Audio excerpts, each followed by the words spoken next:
Today, I've got a special guest who's going to be joining us. We're going to be talking about everything real estate. So, if you're in real estate, if you're thinking about going to real estate, if you're thinking about, financing or anything that has to do with investment, then you're going to want to listen to this guy. Chris, if you want to go ahead and introduce yourself.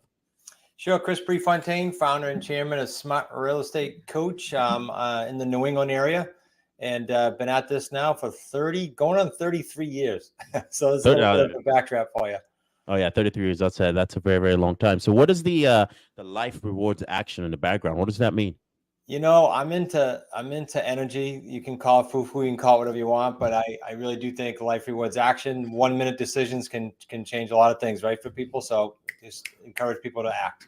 So what got you started initially into real estate? I actually grew up in a family company that had zero to do with real estate, but my father would build his own buildings. It was a welding supply business. It wasn't even real estate, but he'd build his own buildings and lease them back to himself. So I was around that. I got exposed to that. And then he also networked with people that did real estate on the side. So I always liked it. And then way before politics was an issue with Mr. Trump, his book in the 80s, I read. It was his first book ever. And that got me interested even more so. And the rest is history. I've been at it since 91. Oh, was it the Art of the Deal? Yes. Yep. Okay. Yeah. No. That's a pretty good book. Classic. Yeah. So interesting. So talk to me a little bit. What is if I'm watching this and I'm a new I don't know who you are. What necessarily do you do in real estate? Yeah. So I'll fast forward for everybody's context to the crash of 08. I started in 91, did a lot of things, building, brokerage, sold my brokerage, did a lot of things. But 08 caused a lot of headaches, taught me a lot of lessons. So what we do now, and I say we, it's a family company, and we've got a great support team obviously now, but we buy and sell homes in the New England area. So Rhode Island, Massachusetts, Connecticut, a little bit outside of that. We do so without using banks, without putting gobs of money up, without ever signing personally on a loan. And that, again, was from the life lessons of the 2008 crash. Now, since we started that in 2013, in 14, we started getting asked to coach people to do the same, because everyone would love to buy property without money down, without risking their credit, and without signing personally. So we started doing that, and that company has now grown to hit the Inc. 5000 fastest companies in the United States for the last 3 years straight. And we're helping people since 2014 exit and escape their JOB, if that's what they want to do. Not everybody wants to do that. So just like we buy and sell in the trenches, we now teach everybody around the country. I say North America, but it's mostly United States, teeny bit of Canada right now. Got you. So how do you go about it? Because let's say I'm used to the traditional market where you go to the bank, you tell them, hey guys, this is my credit score. I'm going to put 3 point something percent if it's a first time, or 20% if I'm trying not to get crazy interest. So how do you do it? How do you basically buy without actually going to the bank? Yeah. We buy only three ways. One, lease purchase. Lease purchase allows you to control the property for $10. $10 is built into all our agreements that we use and let the students use. So you literally control that property for $10, and then you're gonna the no deed transfers, no expenses with that whatsoever. When you're brand new, that's a good way to start.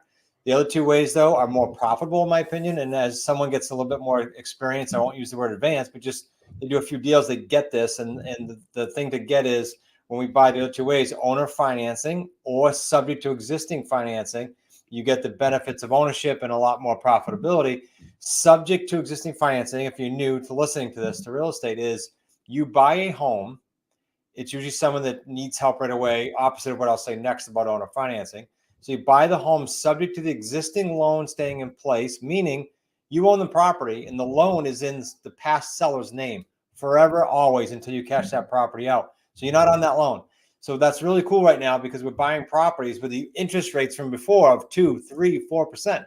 And that's probably not going to be seen for a long time, in my opinion, right? 2% interest rates. Yeah. No, I don't think that's going to be for another 10, 15 years, give or take. Yeah. So if ever, right? So we get to buy those properties. I mean, every week the students are doing those and we're doing those. And then owner financing, completely opposite of someone who might be in trouble. Owner financing, we look for people who are free and clear. They have no mortgage. It's about a third of the properties in the United States. There's a lot of those homes out there, right? In any asset class, but I'm talking single families right now. And so we structure with the owners 99% of the time, we structure 0% interest, principal only monthly payments. Picture that as far as a recession hedge, if you will. So if you get a deal that's 5 or 10 years out for seller financing and it's principal only payments, you are hammering down that principle and protecting yourself against anything that goes on in the market. Love them. Yeah. Absolutely love them. I don't want to cut you off here, but let's think. Let's go back to the part where you don't have to put your name on the loan. Yeah. Why would an owner agree to that? Yeah. Everyone asks that. So here's the thing always with the sellers. We are doing one of two things always. And if you can do this, you have a deal. And if you can't, you move on. And that is, we're helping them either accomplish a goal the conventional market would not let them accomplish. The building I'm standing and talking to you right now, filming, it was bought from an owner who was free and clear, who could not get his price on the open market. So I helped him accomplish a goal. We'll talk about that in a second. Second type of person is the ones that keep their loan in the name, usually need financial relief immediately. So they fell behind 2 payments. They got sick because of COVID. They lost a job. They had a death in the family. Something caused them to have some financial strain, or they have a second home they can't afford anymore. Those people are more prone to sell their home to subject to the existing financing. They just need relief. And it's no different, frankly, than a attorney, accountant, a auto body shop. You go to them to fix a problem or to accomplish a goal. They don't have to convince you, right? So we're not convincing, we're just solving problems or helping accomplish goals. Always, if you just listen well and question well. Gotcha. So if I'm understanding properly, right? So let's say homeowners in distress, like they get sick and medical bills comes in and they're like, hey, you know what? They've got this house, they can't pay the bills anymore because you're not working. And then you come in, you're like, hey, I'm gonna save the day, you guys. So what? Do you come in and do you make the first, do you get them up to speed with the bank and make the last 2 payments, for instance? Okay, good question. Because some of the new students, like I'm working on a deal right now in Maine for brand new students, her first deal. So I told her, you don't want to commit to closing right away and making that payment right away. Now, a more advanced student I might, with now some deals under my belt, but I told her, you make it contingent upon finding your buyer. We put tenant buyers in these homes that need time to cash out. So now she's got an agreement signed just yesterday that says, okay, I'm going to catch your arrears up. It's $18,000 in arrears, this gentleman is, and he's desperately wanted out. So he signed the agreement, and she said, okay, I need time to market this. When I find my buyer, I will go ahead and pay the arrears and start making payments on this, and your credit will start to mend. She will look to get a deposit somewhere north of the $18,000 that she needs to pay the arrears. So that's how she did it. A lot of occasions, if there's a lot of upside, will commit right away if I have to taking that without being contingent upon a buyer, but not when I was brand new to the creative real estate. I'd wait. So got you. So it's in a sense as to how liquid are you, for instance, like you've been in it for 30 years, so you can afford to say, you know what, I'm going to put in 18 grand right now. We have a deal. So now, okay. So let's look at it from an owner perspective, right? Because I have a follow-up question to that, but let's see it from an owner perspective. Why would they work with you when someone else can, either they can get the same deal with someone else, they can make the same deal with a family member, or they can just go to the bank? Like, why specifically should they work with you? Yeah, you talk about the sellers, right? Yeah. Yeah. Well, usually it's speed. Like that house I'm talking about, he tried to go with the realtor twice, couldn't sell it. Okay. And then he came back to Judy like 9 months later. That's my student's name. House we did similarly. He was only 4,100 in arrears recently. Divorced couple, one's on the deed, one's on the mortgage. They're not happy and they're not amicable. They're fighting. And if one more payment went missed, they would go into pre-foreclosure. So by the time they put it on the market with a realtor, maybe get it sold, maybe come out of pocket to pay a commission, they sold to us like that, and we just cut it up. So there's a lot of reasons on the subject to properties why they would do that, but most of it's speed and relief. Gotcha. Okay. So now this is my follow-up question there is obviously these are basically owners or sellers during distress, but how do you find them? Yeah. So we prospect a lot like other investors in that we speak to expired listings. That's how Judy found that one I just talked about. Expired listings, if you're not sure, is just it was with a realtor, didn't sell. We also find them through for sale by owners. We find them through for rent by owners, and we find them through niched lists. Example, I love the list that you can purchase any list, right? But I love one of the niche lists I love besides free and clear is people that purchased between 2018 and 2022, because that was during COVID. They probably have very little, if any, equity, but they probably have a great interest rate. So we'll pull that list and we'll call and see if anyone's interested in selling. We won't. We'll have a virtual assistant dial first, and then we'll talk to someone who's interested. But you also want to go back to the other question. One quick point. Why else would they sell to us? We teach people, and we have become the authority in creative real estate in the different markets we're in. And so when you have a homeowner, where do they want to go? To the authority. They want to go to the expert. We are certified, and if you're in our community, you're actually accredited, Creative Financing Real Estate Association. You get that accreditation by going through our course. It's the only way you can get it. That's unique. And so if I'm talking to a seller and they go, yeah, I talked to 5 investors. Great. Were they accredited? What are you talking about? Well, there's a Creative Financing Real Estate Association. Now they accredited. No, it's a no-brainer conversation. So that helps a lot to your other question. Gotcha. Okay. So you answer the question as far as the accreditation. Now, what is because for instance, this is a personal question. This is something that I'm interested in. I'm actually interested in, one of the things we're doing is we're moving up to North Carolina, and I'm very interested in the real estate market, because the real estate market, especially in South Carolina, it's booming, but it's also to the point because there's a lot of mass migration from the west to the eastern shores, and with that, the prices are going up. So which means if you bought a house in 2000, let's say you kept your house in 2008, it's probably now worth 200% more than what it was now as opposed to. So I'm kind of curious about that. So now walk me through the processes to someone who's basically knows nothing about real estate. How will your course help me? Yeah, okay. This is for your personal. Is this for your personal family move? Well, this is as far as moving. No, this is more for business. Okay, gotcha. I was just asking because I'll tell you what I would do. But okay, so if you're brand new, the course walks you through. Unlike a lot of stuff I've been through. Look, we've all been through courses, right?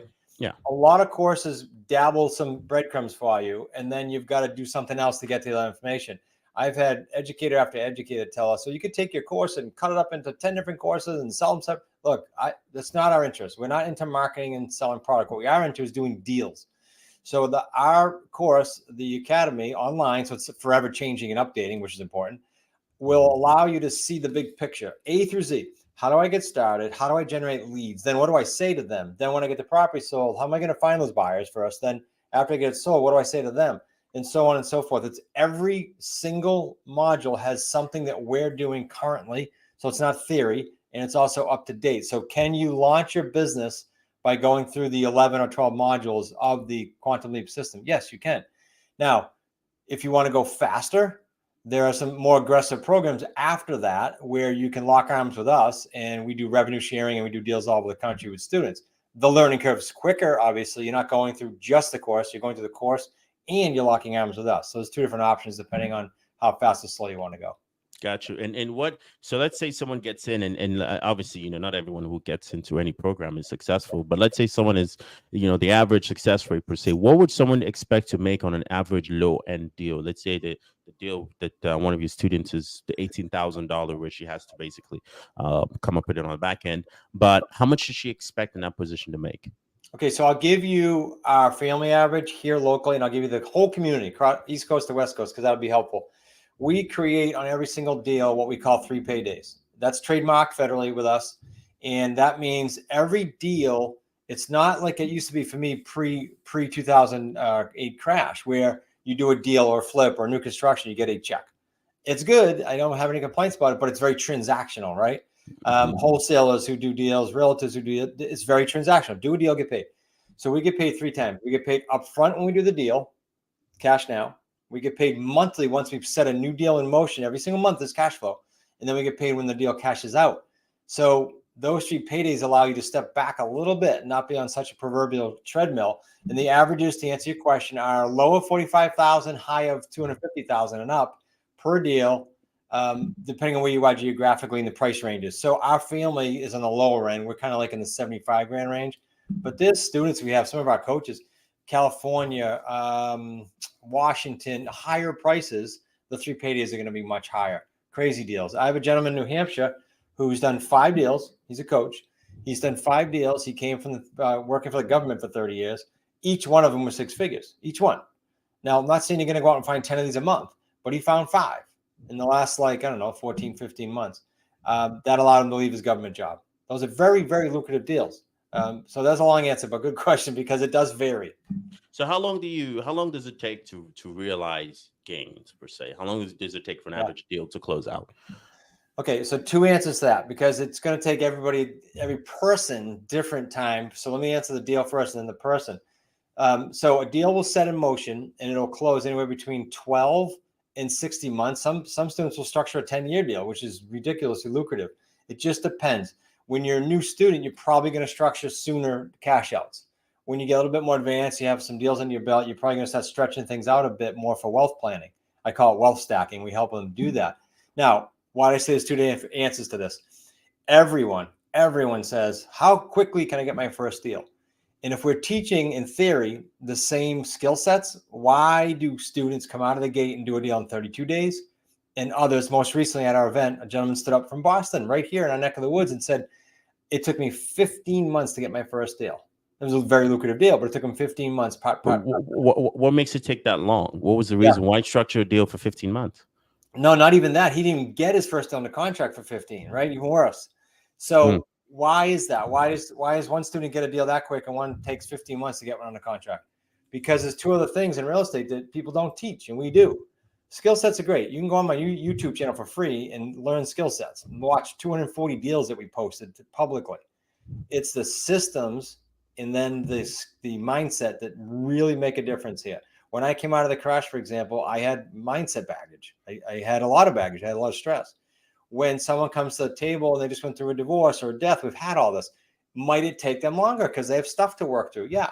So the mindset piece is way more important than anyone thinks. We teach the same course, but they come out of the gate faster or slower because of these other components. It's not just about learning how to do a deal. I wish it were that easy, but it's not.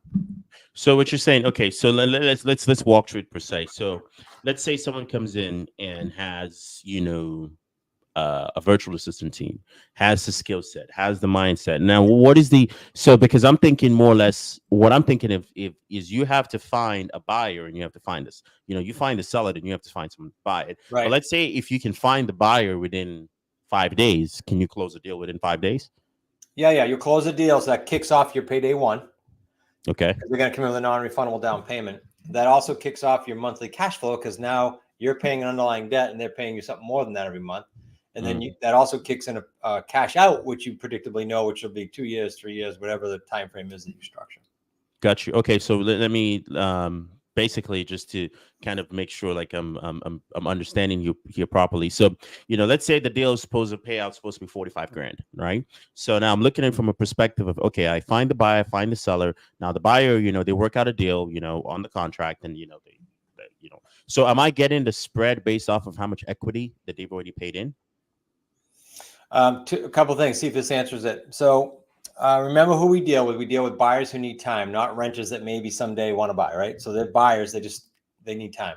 They need time for seasoning because they just got a new job or a new business. COVID drove a lot of that new business startups, or they have credit problems. They need time to fix that. So they need time. So when they come in with a down payment, that's yours to keep. I don't care if it's 25, 45, whatever it is. Ours average is 20 something. Then yes, the second payday kicks in once they take occupancy. You're paying the underlying debt to the seller or their mortgage, whatever the arrangement is. And then the buyer who came in who needs time, they're paying you that plus. So the spread's usually $300 to $1,000 a month per property per month. And then upfront, because you pre-qualified them using our system, when that buyer is going to be mortgage ready, they're going to go ahead and cash out the house. And that could be 18 months, like I said, 2 years, 3 years. So you have all these dates on a spreadsheet. Now you just have one deal, created all that income spread. At the end of the payday 3, when the cash is out, are you capturing all of the principal pay down that accrued all that deal? Yes. Are you capturing any equity spread that you built in at the beginning? Yes, you're capturing all that on payday 3. Got you. Okay. So I might be understanding this, but I'm going to repeat back what I'm Sure. getting here to kind of see if we're kind of on the same page as far as this goes. But so I'm looking at it from a perspective here of the buy. So I find a seller who's like is in distress and is like, hey, they've missed a payment. If they miss one more payment, they go in foreclosure. And I find a buyer who has low credit and they wouldn't qualify for a house if, let's say, the house is $400,000, for instance, right? I put both of them in connection, right? The seller still has the debt that they have with the bank. The buyer can't assume the loan because they don't meet the qualifications. So technically, they're paying me, which is the middleman, and I'm giving a portion of it to the seller, and then they're servicing the debt with the bank. Yeah, the only caveat there, the only twist there I'd add is I don't let the seller get the payment because I can't, in our case, run 50 properties and wonder if they're going to pay the mortgage, right? So I pay the bank directly and they get a receipt so they know we did. But that's the only caveat there. So the bank knows about what's going on. The bank doesn't care where the payment comes from. We just pay the payment. Got you. Okay, that makes sense. So now, basically, okay. So let me. So the risk for the deal, if everything goes bad, is it's kind of interesting here. So if there's a default, kind of, but I'm thinking about it from a perspective of as a buyer. Yeah. Now, isn't there a trust factor that comes into play because people are used to doing business with a bank and like going to the bank and give them mortgage payments versus hey, this stranger comes in and says, hey, I can connect you with this person to buy this house, and then you pay me directly. Yeah. So remember, the control. Couple things you said that are good and worth visiting here. One, I'm in control of the house or I own it, so they're dealing Okay. with me. Period. Okay. I'm either an equitable partner or I own it. So that piece is fine. Secondly, remember I talked about the credibility piece, the accreditation piece. You've got to establish yourself as the authority. That's what we help people do. So it's not like they can research you, and they're going to research you, and they're going to go to the BBB, and they're going to do all that. So we teach our students how to establish a profile there and get rated, accredited. Gotcha. So you actually get accredited and because you said you mentioned the accreditation part, but you actually get registered with the Better Business Bureau. We suggest all the students do. Now, do they all do it? No, but I tell them you will be shocked at how many people check you even before you join. They do. People use that very readily. Fascinating. And what's the process to get registered with the BBB? If I'm Every watching state's this, different. It's crazy. Some states are fairly simple. Some make our students jump through a bunch of hoops. Some review your website. A lot of different things. It just depends on the state and the community that you're in. But you can get it done either way. Interesting. So now let's say, someone's watching this like, hey, hi, Chris, I really love everything you're talking about. I'm pretty fascinated by because being honest with you, I personally am actually fascinated by it. What are they looking at as far as upfront costs? Let's say the course, for instance, if they need any consultation, what are they looking at as far as you can get into the course cheap, like $1,000. It might be on a website for like $1,500. I'll give you a link for a free book and probably get you into the thing cheaper, but it's cheap. You cannot compare, in my opinion, after 32 going on 33 years, you cannot compare when you compare. You cannot even come close to the type of return we're talking about if you're willing to go through the learning curve, right? This is not like get rich quick tomorrow. The last person you can have from is me. But once you go through the learning curve, you now have a skill set for life, and you went through a course that might have cost you somewhere around $1,000, not even remotely a challenge. And if you get resourceful, everybody can put their hands on that. If you want, I give that link. What we did is we created a link just for your tribe, which is a free book, and it's not one of those free quote unquote offers that then you got to put a credit card in for shipping. This is free. We will ship it out of here. You will get it for no cost. We just need your address. And if you go to wickedsmartbooks.com / what do we use for your tribe? Evolution the number one, numeric number one. All right, perfect. All right, guys. So the link is going to be in the description. Definitely, guys, go check it out. And I know we're running a little tight on time here. So, Chris, any last words? Yeah, real quick. So do this for yourself. I don't care if you're starting a business in real estate or you're starting another business. Use this 3-step formula, right? 1, pick a niche. I'm not so naive to think creative real estate's the only niche. I love it and I'm biased to it now after all my years, but pick a niche that you can get behind. You can get behind it morally, ethically, value-wise, because we help a lot of people, buyers, sellers, etc. We like it.